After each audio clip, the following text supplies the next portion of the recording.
K turistike som sa vlastne dostal tak spontánne, by som povedal, pretože za školských čas, keď sa navštevoval som základnú školu, tak sme nemali na škole žiaden turistický oddiel a dokonca ani keď som chodil na strednú školu na Lesnícku do Liptovského Hradku, ani tam nič takého neexistovalo.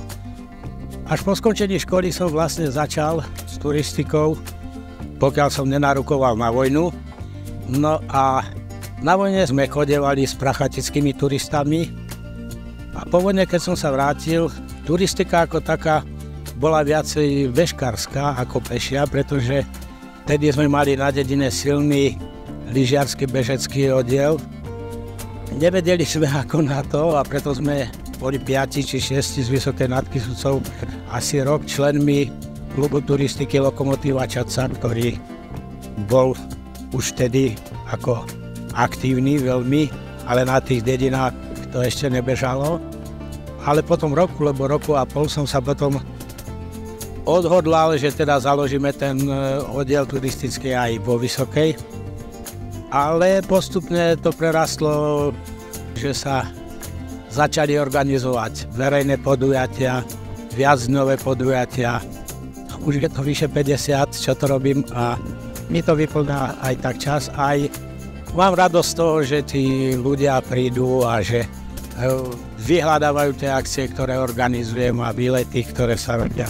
Takže je to taká satisfakcia za tú robotu, tej prípravy doma, čo treba nachystať, vymyslieť, kde sa pôjde, čo sa bude robiť, čo kde uvidíme.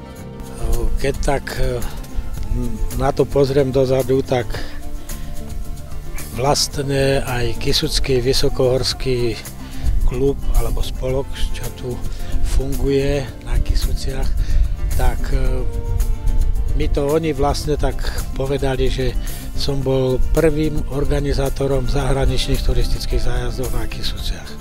Sme si v roku 1986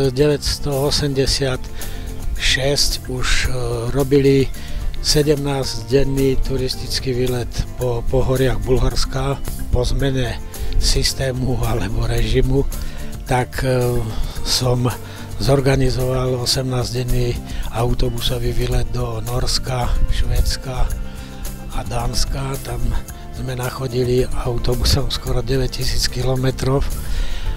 Potom sme robili Dolomity 9 dní v Taliansku, keď sa už dalo chodevať aj takto do zahraničia.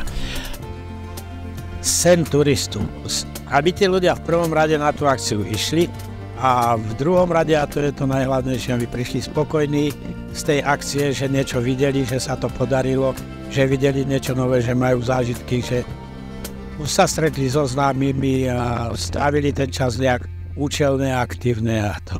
Ja si myslím, že to je také hlavné.